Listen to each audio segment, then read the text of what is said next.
Hello, this is Chris Masterjohn, and today we'll be mapping niacin on the 15-minute matrix.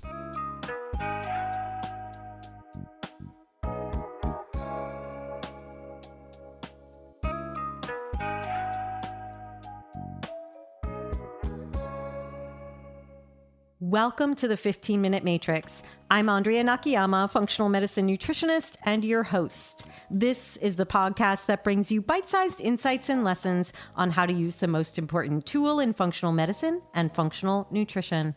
Today on the 15-Minute Matrix, I'll be continuing my conversation with Chris Masterjohn on niacin. If you're just tuning in, be sure to go back and listen to the first part of this discussion in the previous episode, where you can also be sure to learn more about Chris and his many accomplishments, all of which make him a leader in the field of nutritional sciences with a depth of information as he'll continue to share with us here.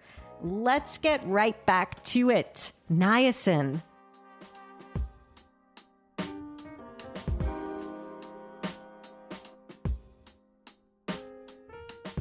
So if we back this up, Chris, from pellagra and look at the fact that we have those Ds, the dermatitis, the dementia, and the diarrhea, it does bring us back to, for all of us, mind, skin, gut health, correct? Yeah, I think, we recognize that the skin, mental health, and gut are all connected, and Yes. the symptoms often cluster together. And you have to realize that those are the three Ds of pellagra. Right. And so you might not have clinical pellagra, but you might have poor niacin status. Like if you look at those three Ds, I think the reason that they're connected is that most of the things niacin does is very slow turnover rate. Like NAD, NADH, NADPH, NADP plus, you can go back and forth. You never lose the niacin. But neurotransmitter release, DNA repair, and telomere lengthening are the three things that irreversibly hydrolyze NAD plus, and that's going to lead to a much higher turnover and need, right? And so neurotransmitter release, your brain's doing that all day long, all the time, right? So I think that's why the brain is vulnerable. And then the skin and the gut are the two things that are outside your body. Right. And outside your body, you have no quality control. Absolutely. Right? If you look at the stuff in your blood compared to the stuff you poop out, there's so many things that are in your food that you are just not allowing to come into the body. Yes. And if you get a tiny 0.5% absorption of it, you immediately get rid of it, right? Yeah. And just look at the cell turnover, right? Yeah. The cells at the top of the microvilli in your intestines last 2 to 3 days, and you get rid of them. Why? Probably a huge part of it is they're just exposed to so much junk that you can't have 100-year-old intestinal cell because it's being assaulted all day long. All day long. The biggest stressor in the body, eating. And then your skin too, right? Like how often are you exfoliating skin cells from the top layer of dead skin? Like all the time, right? Right. Those three things are so vulnerable in pellagra because those are the things where you're constantly hydrolyzing NAD plus, either to support constant neurotransmitter release or to support constant recycling and repair processes from the constant environmental assaults of the two surfaces that are on the outside of your body technically. And so when you look at why are those tied together, well, it's probably part of it is poor niacin status. And then, if you want to be skeptical and say, well, who really has poor niacin status? Well, look, just aging is associated with declining levels of NAD+. Just obesity is associated with declining levels of NAD+. And that's because we are constantly repairing ourselves from damage. And if we increase that damage through aging, obesity, or disease, we're going to lead to more breakdown of NAD+ for repair processes. Oh, and one thing I didn't mention and should have, the dermatitis of pellagra, the giveaway of that is that it's sun sensitive. The reason sun makes it come out is that it's caused by not repairing your DNA in response to DNA damage from normal sun exposure, which means that all of us, if we just go outside for 5 minutes, are hydrolyzing NAD plus to repair our DNA from the damage that was done by going outside. There are also rare genetic defects in the enzymes involved in that DNA repair. And in the severe defects, the only way to stay alive is to be wrapped in a sunproof bubble. My girlfriend is in medical school biochemistry class. I was helping her study, and she had pictures of these people. They look like they're in spacesuits. because the slightest amount of sun exposure does irreversible damage that they cannot repair at all, right? And so if you have 20% declining NAD, you're not like them. It's just a testament to the fact that the only reason that we're not like that is because we're always burning through high amounts of NAD plus to just support being able to go outside. To repair that much. So if we're to go to food, just as a first step, you mentioned the protein and the dietary needs, talking about the people on the street that we see in New York City or elsewhere. What other foods can we be thinking about so that we are repleting that intake that we need all the time? We could talk about foods and we can talk about principles. A couple principles here are that in nutritional yeast, which is a good source of niacin, and in animal foods, the niacin is fully available, but in coffee, in grains, and in the seeds, it is not fully bioavailable. And in coffee, you need to roast the coffee. So light roast frees niacin, dark roast doubles the amount of free niacin, and Italian heavy roast, like espresso roast coffee, triples the amount of niacin you release in that.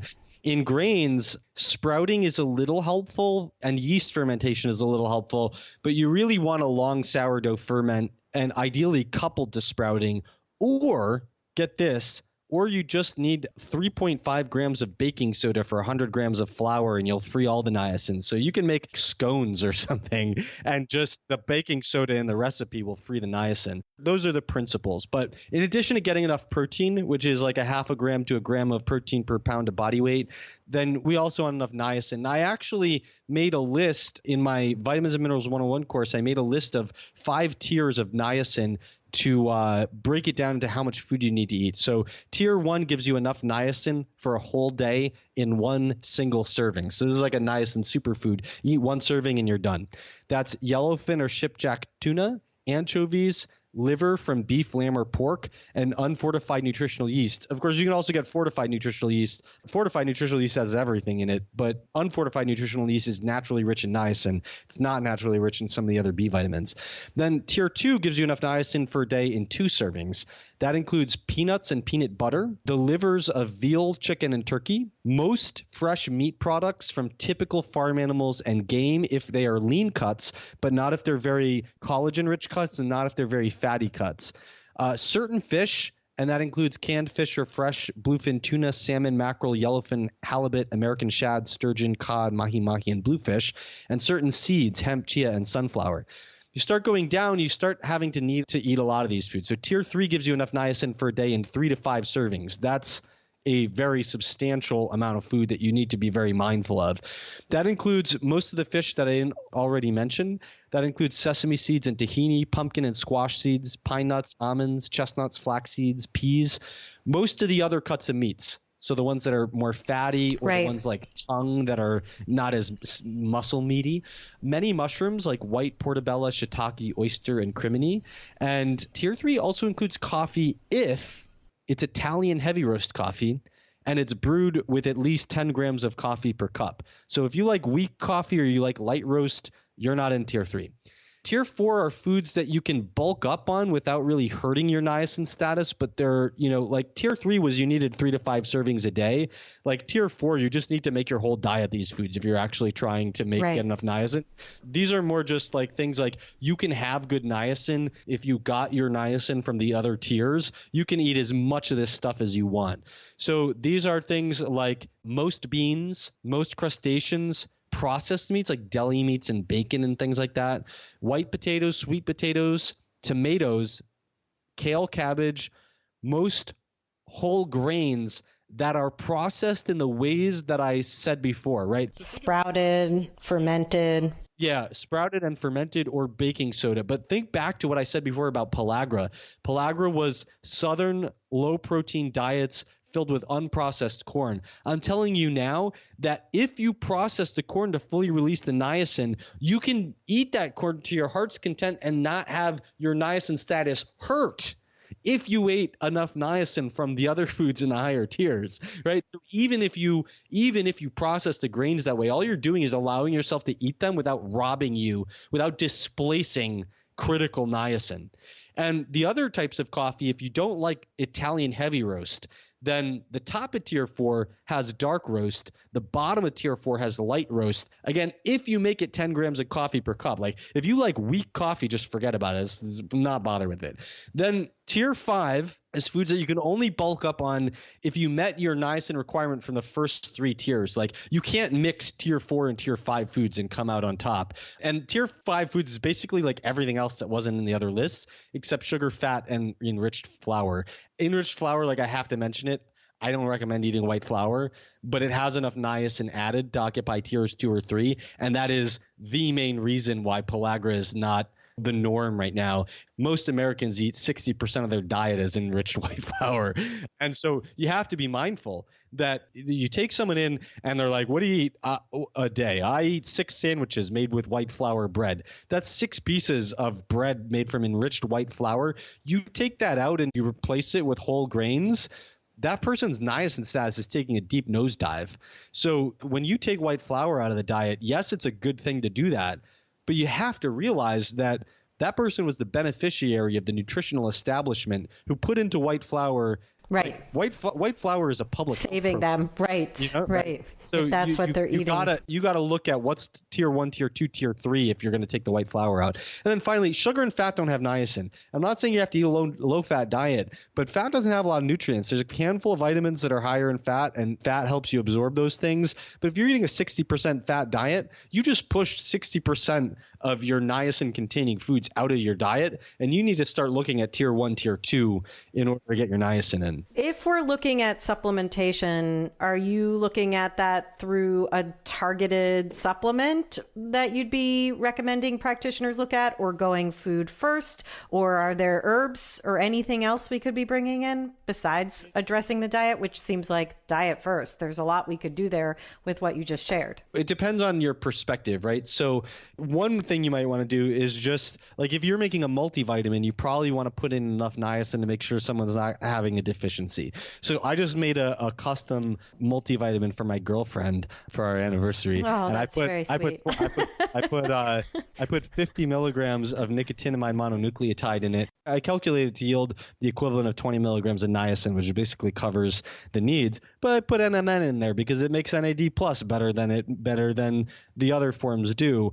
But like if you're just trying to prevent a deficiency, like 20 milligrams of any type of niacin is going to be fine. If you're trying to biohack your way into anti-aging, or you're trying to like solve a really bad clinical issue involving low NAD+, the nicotinamide riboside or nicotinamide mononucleotide would be the supplement of choice because it makes NAD+ better. Beautiful. I want to ask one more question about aging in terms of this web of interactions. If we look at women and estrogen and declining levels of estrogen, is there a connection there that we might see to the dementia and hormone status? Estrogen increases the synthesis of niacin from tryptophan. Mm-hmm. And my perspective is that women need more niacin than men. Right. But if they eat a lot of protein, they need less preformed niacin than men do because they're better than men when they're exposed to high estrogen at making niacin. In fact, in men, there's no regulation of the pathway at all, and it seems like just a way of getting rid of tryptophan. In women, it seems like there's a regulated role to support the niacin status of the baby and the mother during pregnancy, which is when you're chronically exposed to high levels of estrogen. Mm-hmm. But women are always exposed to higher levels of estrogen than men, and the area under the curve with including the peaks in the menstrual cycle is going to be quite a bit of extra estrogen that you would have as a premenopausal woman that you would not have as a postmenopausal woman not on hormone replacement therapy. And so you're going to have declining niacin status because of that, almost certainly, because certainly with higher levels of estrogen, the tryptophan in your diet from protein is always supporting your niacin status. And if your estrogen levels tank, that source of niacin is going to be gone. And if you're only getting the same amount of niacin you were getting before, you're just going to have less niacin status, coupled with the fact that NAD+ levels decline with aging in general. And right. It's true and men as well. Presumably that would be truer with women for that reason. But another point to make is that you only benefit from the estrogen to the extent you're eating enough protein. And I would say that it's very common for premenopausal women to not eat enough protein. Such good points and so many clinical pearls in this conversation. I'll be sure to link to the Vitamins and Minerals 101 course so we can all dive in and get more information. Thank you so much, Chris. Thank you, Andrea. It was great to be here.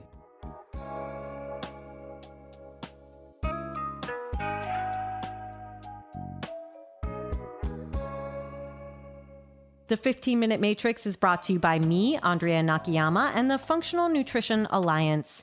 The 15-Minute Matrix team includes music by my son Gilbert Nakayama and Carla Schaefer on sound production, as well as Renee Hunt, Natalie Merrill, and Christine Shook. You can visit us and hear more episodes at 15minutematrix.com. And if you'd like to be notified each time there's a new podcast episode, please go to 15minutematrix.com/notify. We'll be sure to drop into your inbox with a short reminder that a new episode is ready for you. You have an open invitation to email us. We want to know who you'd like to hear on the podcast and what you'd like to see mapped on the 15-Minute Matrix. You can always email us at ask@15minutematrix.com.